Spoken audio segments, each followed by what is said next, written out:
Good afternoon, Staff Sergeant Davis, Staff Sergeant CMO, Battle Group 7. My name is Specialist Bear, and today I will be giving an unclassified brief on lifelong learning.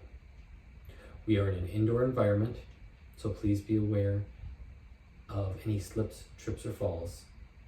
That does make this a low-risk environment, but please be mindful of the environment as well. If you need to get a drink, please stand up and go get one.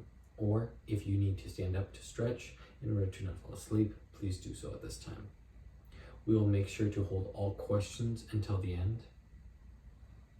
So to begin with, what is lifelong learning? Now, when most people think of lifelong learning, they think learning. That's the first word that pops to anybody's mind. So when you deal with learning, you think it's a standard or structured development like schools, colleges, universities, private charter schools. You think it's for the more wealthy in that they will be more adept at a better career later in their life. But when you break it down, lifelong learning is two key aspects: personal development and professional development. Now, professional development could be your Army career. Your Army career, you have to be a professional, especially if you would like to proceed up the ranks. Professionalism is key. Now, on the other hand, you have personal development. Those are things that make you as an individual better, something that you want, not so necessarily that you need. It could be skills. It could be attending a course that you want to on cooking to make you better at home. Could be better on organizing. There's many other examples of this, but we'll stick to that at a later time. So, how does development come from learning? Well, you develop those skills, therefore you are learning those skills. It's a synonym that goes along with learning. And with those are the two types that we discussed: personal development and professional development. Now, when you want to relate them to your Army career, your personal development is you wanting to learn about the regulations. Therefore, it helps you in your career. It does go in tandem with your professional development. Now, your professional development could be more along the lines of your specific job, your MOS. What makes you more efficient as a soldier could be going hand in hand. It could be a bit of your personal, if you so choose to which you did sign up, so therefore you did choose this. And your professional development, you becoming a better leader through developing the skills that you need as a leader. So first off, we will start with personal development. So personal development is key tailored to each individual. Therefore, nobody will be the same. You need to know that it will bring joy to that individual. That's specific and will make things much easier to you. You'd rather do something you want than something you need.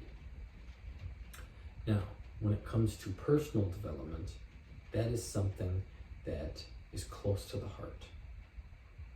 And when you relate that to your Army career, you want to do the job that you want to do. Now, I know a lot of people sign up with the fact that they don't know what they're going to do. But to have those goals, that development in mind, is key to get you where you want to go. Now, when we go to professional development, professionalism is part of the word that is an NCO. Professional relates to the Army in three positive ways. It makes you a better soldier, it makes you a better leader, and it makes you a better person overall. That way, it'll make you a better citizen for this great country that we live in. Now, three negative aspects could be, but are not tailored to. It could cause conflict among your peers because you are looking to push yourself above the group to be promoted. Not everybody likes that because some want to be promoted based on the time they have in service, not necessarily all the skills that they can bring to that service. So you need to be mindful of that. Another aspect could be that you could lack in another area. Whereas you know your regulations, you may lack in your PT. So professional development needs to be across all boundaries that make you that better soldier. Because being a leader is not only knowing where or what to find, but also by setting that example. So developing your physical self is part of that professional and personal, and it should be personal because your physical health is very important in you living a long and healthy life. Now, the last negative aspect is you could outshine your commanders. Now, I'm not to say that's a bad thing, but you need to be mindful of that. You need to be able to tailor and keep yourself in line with advising your commanders and not showing them up. Now, when you go to professionalism as it is in civilian life, you need to be aware of those same aspects, but it helps to have that professional development mindset because you are always going to be constantly growing your skills. You always want to be a better employee, if possible, or a better citizen in your country. So in the ways that can hurt you is if you cross where your professional takes precedence over your personal, it can hurt your personal life.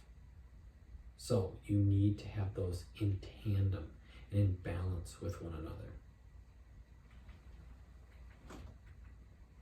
Now, when we go to those, we're going to go to the similarities between professional and personal development. Both, again, are forms of development, forms of growth, forms of enhancing yourself. So you need to be mindful that where you start isn't necessarily where you're going to finish. But that's not a bad thing. That can help you to achieve your goals, your dreams, what you want to get out of life. You also need to promote that growth mindset versus the fixed mindset, as Staff Sergeant Davis has mentioned. That fixed mindset will keep you stuck in that position or that rank. And despite being in that rank for so much time, you won't grow any higher because you can't change that mindset if you don't want to grow. Also, both are able to be used interchangeably. Your professional and personal can be linked, as many entrepreneurs and very successful people have demonstrated, like Bill Gates, Warren Buffett. You need to be mindful that your personal can cross over to your professional, but you need to create a balance again, because professional that takes over personal, you won't know the boundaries and it can become a gray area. Now, when we go over the differences between the two, there are 3 important differences between personal and professional development. Professional development is something you do before or after you get that job. You can attain those skills, but the experience that goes along with them is so important. Otherwise, you will not know how to apply that development that you've received. Now, personal development is something that interests you. It doesn't necessarily mean that your professional won't, but personal, key, individually tailored skills. Again, you need to be mindful of this difference. And in conclusion, we went over the understanding of what lifelong learning is, and that the aspect of that learning is development. And that development is broken down into 2 types, personal and professional development. We then went over the similarities between the 2 and show how they can be key and also interchangeable if need be, while still creating a boundary. And finally, we went over the differences between the 2, and those need to be taken into account when you decide to go with your professional development and your personal development, whether it relate to your civilian life or whether it relates to your Army life. That is all. Thank you.